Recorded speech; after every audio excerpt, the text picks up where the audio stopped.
ഇസ്ലാം ഒരു തലയില്ലാത്ത ഉടലാണ്, വലിയൊരു ഉടലാണ്. അശ്വതി കാവ്, ആരാ കാവ് തീണ്ടുന്നത്? തീണ്ടുക എന്ന് പറഞ്ഞാൽ തൊടുക എന്നേ അർത്ഥമുള്ളൂ. അങ്ങനെയാണ് മലയാളത്തിലെ ഗ്രാമ്യപദമായ തീട്ടം വന്നത്. തീട്ടം എന്ന് പറഞ്ഞാൽ അസ്പൃശ്യത, തൊടാൻ പറ്റാത്ത സാധനം എന്ന് അർത്ഥമുള്ളൂ. ഒരാൾ ബാലൻ നായർ എന്ന പേര് മാറ്റാതെ ക്രിസ്തുവിനെ സ്തുതിച്ചാൽ അതിനല്ലേ മാർക്കറ്റ് കൂടുതൽ. നാരായണ ഗുരുവിനെ സൃഷ്ടിച്ച കാലം ഏതാണ്? ഭാരതത്തിൽ ബ്രിട്ടീഷ് എന്ന് വെച്ചാൽ ക്രിസ്തുമതം തന്നെ. ബ്രിട്ടൻ ഈസ്റ്റ് ഇന്ത്യ കമ്പനി എന്ന് പറഞ്ഞാൽ അത് ക്രിസ്തുമതം തന്നെയാണ്. കത്തോലിക്ക സഭയാണത്. കുപ്രസിദ്ധനായ തോഴൻ വലിയൊരു ബാഗ് കൊണ്ട് കൊടുക്കണം. 50 ലക്ഷം രൂപയുണ്ട് സാറേ, ഒറ്റ കാര്യം അങ്ങ് ചെയ്യണ്ടു. എല്ലാ വീഡിയോസിലും ഖുറാനിലെ ഒരു കോട്ടെങ്കിൽ പറയാം. നാരായണ ഗുരുസ്വാമിയുടെ ശിവഗിരിയിൽ ക്രിസ്ത്യൻ പള്ളി, മുസ്ലിം പള്ളി ഉണ്ടാക്കുന്നു. തിരിച്ച് പോപ്പിനോട് പറഞ്ഞോ അവിടെ ഒരു നാരായണ ഗുരു ആരാധിച്ചിരുന്ന മുരുകൻ്റെ ക്ഷേത്രമാണെന്ന് പറഞ്ഞാൽ അവൻ്റെ തല അവിടെ കാണില്ല. 5 ഗ്രൂപ്പുകൾ എങ്ങനെ ഹിന്ദുക്കളുടെ ഭക്തിയെ മുതലെടുത്തുകൊണ്ട് ഒരു ഘട്ടം വരെ വളർന്നിട്ട് ഹിന്ദു ധർമ്മത്തെ ഉപേക്ഷിച്ചിട്ട് സ്വതന്ത്രരാകുന്ന എങ്ങനെയാണെന്ന് എൻ്റെ ചോദ്യം. അതിൻ്റെ പിന്നിൽ ഡോളറുകൾ ഉണ്ടെന്നാണ് ഞാൻ മനസ്സിലാക്കുന്നത്.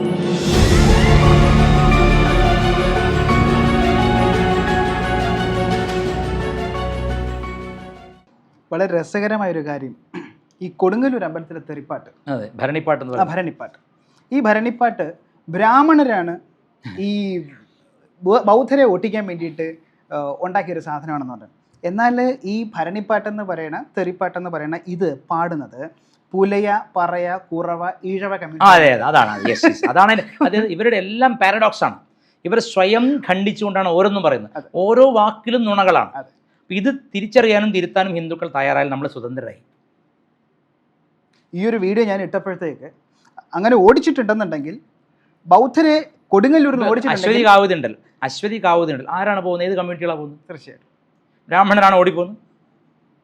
അശ്വതി കാവ്, ആരാ കാവ് തീണ്ടുന്നത്? തീണ്ടുക എന്ന് പറഞ്ഞാൽ തൊടുക എന്നേ അർത്ഥമുള്ളൂ. അങ്ങനെയാണ് മലയാളത്തിലെ ഗ്രാമ്യപദമായ തീട്ടം വന്നത്. തീട്ടം എന്ന് പറഞ്ഞാൽ അസ്പൃശ്യത, തൊടാൻ പറ്റാത്ത സാധനം എന്ന് അർത്ഥമുള്ളൂ. തീണ്ടുക എന്ന് പറഞ്ഞാൽ തൊടുക എന്നർത്ഥം. അശ്വതി കാവ് തീണ്ടുന്ന ബ്രാഹ്മണരായിരുന്നു അവിടെ മുഴുവൻ ഉണ്ടായിരുന്നത്. ഒരു ദിവസം മാത്രം എല്ലാ പറയർക്കും വന്ന് അവിടെ ഡാൻസ് കളിക്കാമെന്ന് പറഞ്ഞാൽ അതെന്താണെന്ന് എനിക്ക് അവർ പറയുന്ന വ്യാഖ്യാനങ്ങൾ അവർ തന്നെ ഉടച്ചുകൊണ്ടിരിക്കുകയാണ്. മാത്രമല്ല ബൗദ്ധരെ ഓടിക്കാൻ വേണ്ടി പറയരും പുലയരാണ് തെറി വിളിച്ചത്. ഇത് ഭയങ്കര കോമഡി ആയിട്ടാണ് ഈ ഒരു കാര്യം. അത് ഇത് ഇന്നലെ പറയുന്നത് ഹിന്ദുക്കളെ കൺഫ്യൂസ് ചെയ്യിക്കാനാണ് പറയുന്നത്. ഇത് വെറുതെ അല്ല, പല സ്ഥലത്ത് നാടിനെ പട്ടിയാക്കുന്ന പരിപാടിയാണ്. ഇത് വലിയൊരു അജണ്ട ആയിട്ട് എനിക്ക് തോന്നിയിരിക്കുന്നത്. കോളേജിൽ നിന്ന് റിട്ടയർ ചെയ്ത പ്രൊഫസർമാർ, IAS റിട്ടയർ ചെയ്ത ആൾക്കാർ, ഇവർ സ്ഥിരം ഇറക്കുന്ന ഒരു സാധനമാണ് ഇവിടെ എല്ലാം ബൗദ്ധന്മാരാണ്. ഇപ്പം നമ്മൾ ജൈനരാണ്, ബൗദ്ധരാണ് അല്ലെങ്കിൽ ജൈനരാണ്. നമ്മൾ ഒന്ന് ആലോചിച്ച് നോക്കുകയാണ്. ഇപ്പം പ്രാചീന ശിലായുഗത്തിൽ നമുക്ക് ചരിത്രപരമായി ആർക്കിയോളജിക്കലായി കിട്ടുന്ന ഒരു സാധനമാണ് നന്നങ്ങാടികൾ, കൂടക്കല്ല് തുടങ്ങിയ സാധനങ്ങൾ. അതിൻ്റെ ഒരു അവശേഷിപ്പ് ഇപ്പോഴും നമ്മൾ കൊണ്ടുവന്നുണ്ട്. അതായത് നമ്മുടെ മരണത്തിന് ശേഷം പിതൃക്കളെ കൊണ്ടുവരുന്ന അസ്ഥികൂടങ്ങൾ വെച്ച് ഞാൻ ചാത്തമോട്ട് വെറുതെ പറഞ്ഞല്ല. പിതൃക്കളെ ആരാധിച്ചിരുന്ന, നാഗങ്ങളെ ആരാധിച്ചിരുന്ന, ശിവനെയും വിഷ്ണുവിനെയും കാളിയും ഒക്കെ ആരാധിച്ചിരുന്ന സമൂഹമാണിത്. ഇവർ ഏകദൈവക്കാരാണ്. ഇതിനെയൊക്കെ നശിപ്പിക്കാൻ വേണ്ടിയുള്ള ചരിത്രം നിർമ്മിക്കുന്നത് എന്നുള്ളത് സംശയമില്ലാത്ത കാര്യമാണ്. So all these so-called historians and retired professors must be there in the payrolls of these Semitic in the sense these religions.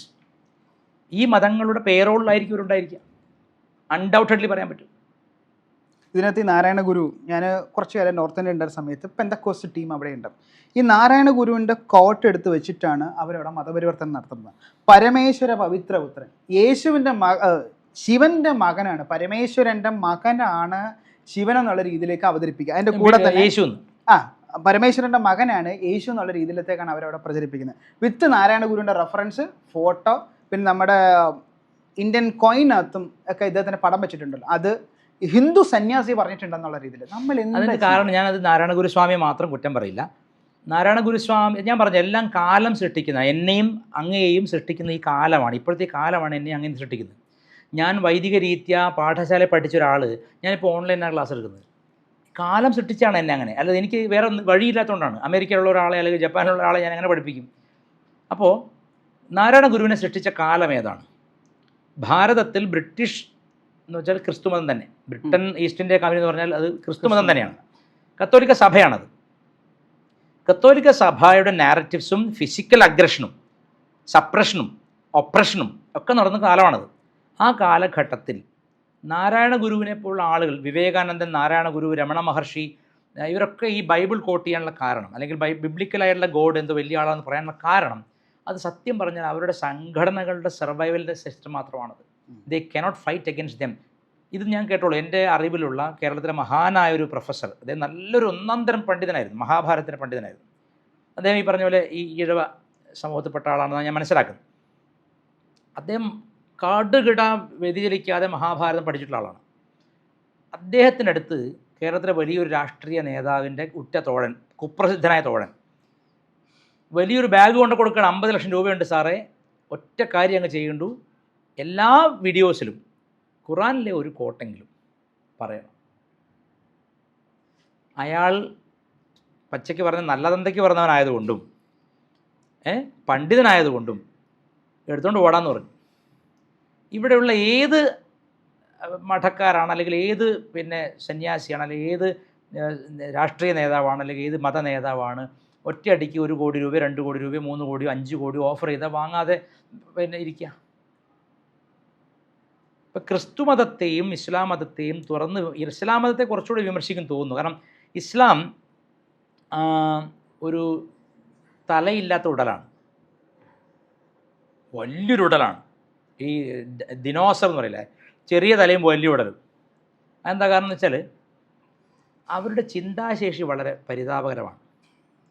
വൈകാരിക തലത്തിൽ ആക്രമിക്കുക, കൊല്ല്, വെട്ട്, ഇതാണ് അവരുടെ പരിപാടി. ഡയറക്റ്റ് അറ്റാക്കാണ്. മറ്റേ കൂട്ടർ അങ്ങനെയല്ല, വലിയ തലയാണ്, വലിയ ഉടലുമാണ്. അപ്പം അവരുടെ സൂക്ഷ്മമായ പദ്ധതികളിൽ ഹിന്ദുക്കൾ വീണു പോകാൻ സാധ്യത കൂടുതലാണ്. ഇസ്ലാമിനെ ദൂരെ നിന്ന് കാണുന്നു നമ്മൾ, അപ്പോൾ അതുകൊണ്ട് വേണ്ട, അടുക്കണ്ടെന്ന് അങ്ങനെയാണ്. ഇവിടെ അങ്ങനെയല്ല, ഞങ്ങളും നിങ്ങളുടെ പരമേശ്വരൻ്റെ മോനാണ്, പരമേശ്വരൻ അളിയനാണ് ഇയാൾ ജോസഫ്, പരമേശ്വരൻ്റെ പെങ്ങളാണ് മേരി എന്നൊക്കെ പറഞ്ഞാൽ വിശ്വസിക്കാൻ പാകത്തിന് ഹിന്ദുക്കളെ ഒരുക്കി നിർത്തിയിട്ടുണ്ടൊരു വിഭാഗം ഇവിടെ. അതിൽ ചരിത്ര പണ്ഡിതന്മാരുണ്ട്, സാംസ്കാരിക നായകന്മാരുണ്ട്, സന്യാസിമാരുണ്ട്, എല്ലാവരും ഉണ്ട്. അപ്പോൾ ക്രിസ്തുമതത്തെ വിമർശിക്കാൻ വളരെ ഭയക്കും. കാരണം ഇന്നും ഈ ഭാരതത്തിൻ്റെ ബൗദ്ധിക കേന്ദ്രങ്ങളെ നിയന്ത്രിക്കുന്ന കൊളോണിയൽ മൈൻഡ് സെറ്റാണ്. അത് ഹിന്ദുക്കൾ തിരിച്ചറിയുന്നില്ല. എൻ്റെയും നിങ്ങളുടെയും മരണത്തിന് മുമ്പ് തിരിച്ചറിയുമെന്ന് എനിക്കൊരു ഉറപ്പുമില്ല. കാരണം അത്രയ്ക്കും കോടികൾ ഫണ്ടാണ് ഇറങ്ങുന്നത്. ചിന്തിക്കാൻ പറ്റാത്ത അത്രയും കോടികളാണ് ഭാരതത്തിലേക്ക് മതപരിവർത്തനത്തിനും മനഃപരിവർത്തനത്തിനും ഇറങ്ങുന്നത്. ഇപ്പോൾ ഒരാൾ ബാലൻ നായർ എന്ന പേര് മാറ്റാതെ ക്രിസ്തുവിനെ സ്തുതിച്ചാൽ അതിനല്ലേ മാർക്കറ്റ് കൂടുതൽ? അതെ, അതാണ് അവർ പരീക്ഷിക്കുന്നത്. അപ്പോൾ ആ കാലഘട്ടത്തിൽ അത്തരം പരീക്ഷണങ്ങൾ നടത്തുന്നത്, പണം വാങ്ങി ഞാൻ പറയുന്നില്ല, പക്ഷേ സോഷ്യൽ പ്രഷർ ഉണ്ടായിരുന്നെങ്കിൽ, ഇപ്പോൾ നാരായണ ഗുരുവിൻ്റെ മേലെയും ചട്ടമ്പി സ്വാമികൾ ക്രിസ്തുമത ഛേദനം എഴുതി. അതേ ചട്ടമ്പി സ്വാമികൾ ക്രിസ്തുമത സാരം എഴുതിയിട്ട് വന്നു, സാരം എഴുതി. അപ്പോൾ ഒരു സോഷ്യൽ പ്രഷർ കൊടുക്കുന്നതിൽ നമ്പർ 1 കാത്തലിക് ചേർച്ചാണ്.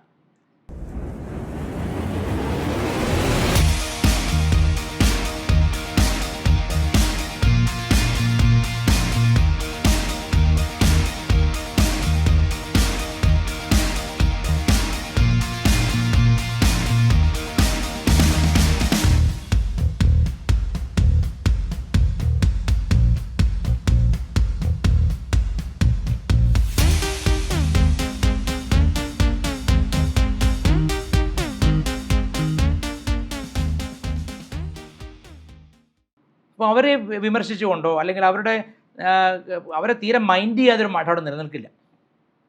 ക്രിസ്മസ് എങ്കിലും ആഘോഷിക്കണം, അല്ലെങ്കിൽ നിൽക്കാൻ പറ്റില്ല. കാരണം അപ്പം പ്രശ്നം വരും. നമ്മൾ വിചാരിക്കുന്നതല്ല, വളരെ സട്ടിൽ സോഷ്യൽ പ്രഷറാണത്. ഒരാളെ ആത്മഹത്യയിലേക്ക് തള്ളിവിടുന്ന രീതിയിലുള്ള പ്രഷറും വെട്ടിക്കൊല്ലുന്നതും രണ്ടാണ്. വെട്ടിക്കൊല്ലുന്നത് കുറച്ചുകൂടെ നല്ലവനായിരിക്കും, മറ്റത് അവനെ വേവിച്ച് കൊല്ലുകയാണ്, കൊല്ലാതെ കൊല്ലുക. ഇപ്പോൾ ഹിന്ദുക്കളെ ജാതി വിഭാഗങ്ങളാക്കി തിരിച്ചിട്ട് അവ തമ്മിൽ എന്തോ ഐക്യമില്ലെന്നും അവയൊക്കെ അമ്പലത്തിൽ പോയിരുന്നവരാണെന്ന് പറയുന്നത് വിഡ്ഢിത്തരമാണ്.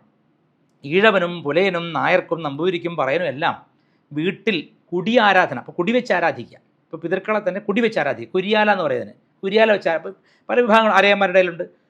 അങ്ങനെയുള്ള ആരാധനക്കാർക്ക് വീട്ടിലുള്ള ആരാധനയാണ് പ്രഥമം എല്ലാവർക്കും, ഹിന്ദുക്കൾക്ക്. ക്ഷേത്രം എന്നത് ഒരു സാമൂഹിക കാലഘട്ടത്തിൻ്റെ ഒരു സാമൂഹിക പരിവർത്തനത്തിൻ്റെ ഭാഗമായിട്ട് വന്നതാണ്. എല്ലാവരും ക്ഷേത്രത്തിൽ പോയിരുന്നവരല്ല. ബ്രാഹ്മണർ ക്ഷേത്രം എന്നത് പ്രതിമ ആരാധന അധമമാണെന്ന് കരുതുന്നവരാണ്.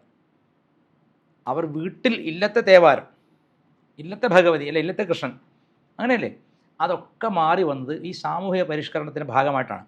ഇപ്പോൾ നാരായണ ഗുരു അങ്ങനെ എഴുതിയിട്ടുണ്ടെങ്കിൽ അദ്ദേഹം എഴുതിയെന്ന് എനിക്കും അനുകമ്പാ ദശകം പോലൊരു നാരായണ ഗുരുവിൻ്റെ മഹത്വത്തിന് ചേരാത്തൊരു കൃതി അദ്ദേഹം എഴുതിയെന്ന് പോലും ഞാൻ വിശ്വസിക്കുന്നില്ല. ഇപ്പം ഞാൻ ഉദാഹരണം പറയാം, പി ഗോവിന്ദപിള്ള CPM-ൻ്റെ വളരെ വലിയ ദാർശനിക മഹത്വമുള്ള ആളാണ് കണക്കാക്കപ്പെടുന്നത്.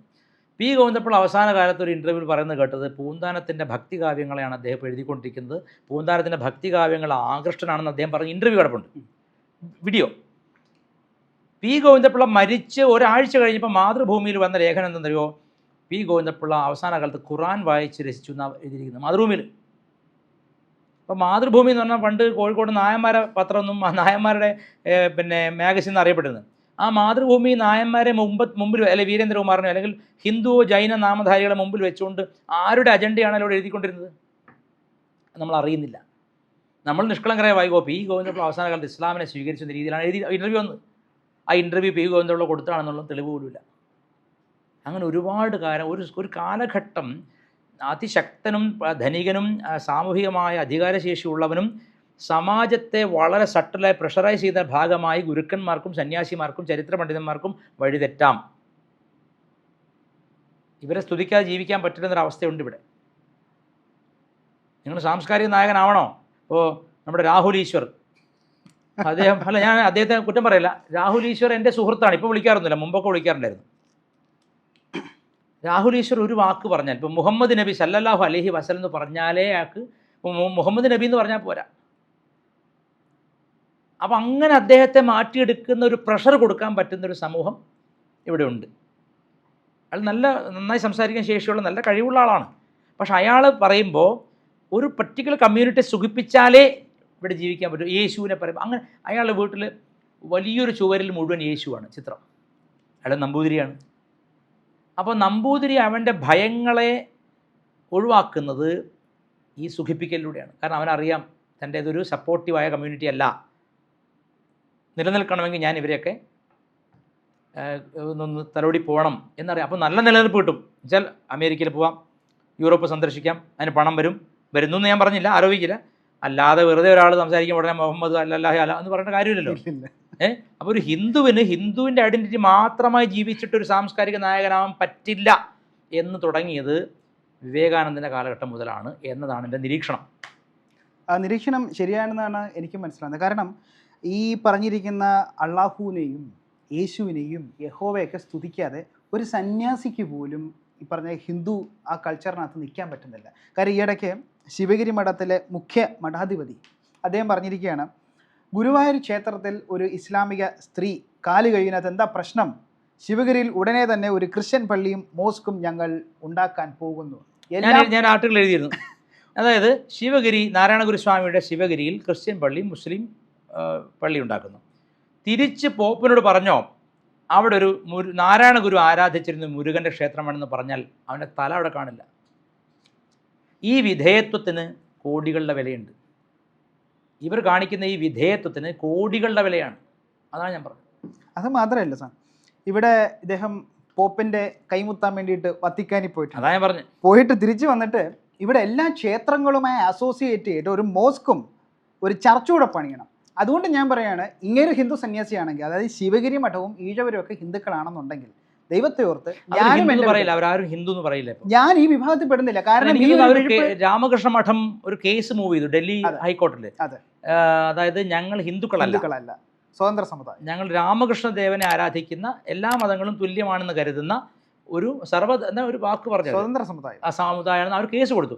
അപ്പോൾ ഇതെല്ലാം എങ്ങനെയാണ് ഫ്രിഞ്ച് ഗ്രൂപ്പുകൾ എങ്ങനെ ഹിന്ദുക്കളുടെ ഭക്തിയെ മുതലെടുത്തുകൊണ്ട് ഒരു ഘട്ടം വരെ വളർന്നിട്ട് ഹിന്ദു ധർമ്മത്തെ ഉപേക്ഷിച്ചിട്ട് സ്വതന്ത്രരാകുന്ന എങ്ങനെയാണെന്ന് എൻ്റെ ചോദ്യം. അതിൻ്റെ പിന്നിൽ ഡോളറുകൾ ഉണ്ടെന്നാണ് ഞാൻ മനസ്സിലാക്കുന്നത്, അല്ലാതെ ഒരിക്കലും അത് ചെയ്യില്ല. കാരണം നമുക്കൊരു എക്സിസ്റ്റൻസ് ക്രൈസിസ് വരികയുണ്ട്. ഈ അള്ളാഹുവിനെയും ഈ യഹോവയൊക്കെ നമ്മൾ പ്രാർത്ഥിക്കേണ്ട ആവശ്യം എന്താ? എന്നിട്ട് ഇവർ നമ്മളെ ഉൾക്കൊള്ളുക, എല്ലാ വിഴുപ്പുകളും നമ്മൾ എടുക്കണം, എന്നിട്ട് നമ്മളുടെ ദേവതകൾ, നമ്മുടെ ആചരണങ്ങൾ, നമ്മുടെ സംസ്കാരങ്ങൾ എല്ലാം മോശം. അല്ലാതെ അവരൊരിക്കലും അംഗീകരിക്കുക പോലുമില്ല. തീർച്ചയായിട്ടും ഈ ശ്രീകൃഷ്ണനെയോ ശ്രീരാമനെയോ അല്ലെങ്കിൽ ഹനുമാനെയോ, നിങ്ങൾക്കറിയാലോ ചെന്നൈയിലെ ലോയോള കോളേജിലാണ് ഹനുമാൻ നഗ്നനായിട്ട് ഹനുമാനെ വരച്ചത്. ആവിഷ്കാര സ്വാതന്ത്ര്യം. MF ഹുസൈൻ സരസ്വതിയെ വരച്ചത് അല്ലേ? അപ്പം ഹിന്ദുക്കൾ ഇതൊക്കെ പേരണം. അതിന് നമ്മുടെ സന്യാസിമാരുടെ മുമ്പിലാണ്. ഇപ്പം നമ്മളിത് പറഞ്ഞാൽ നമ്മുടെ സന്യാസിമാരെ നമ്മൾ എതിർക്കുക.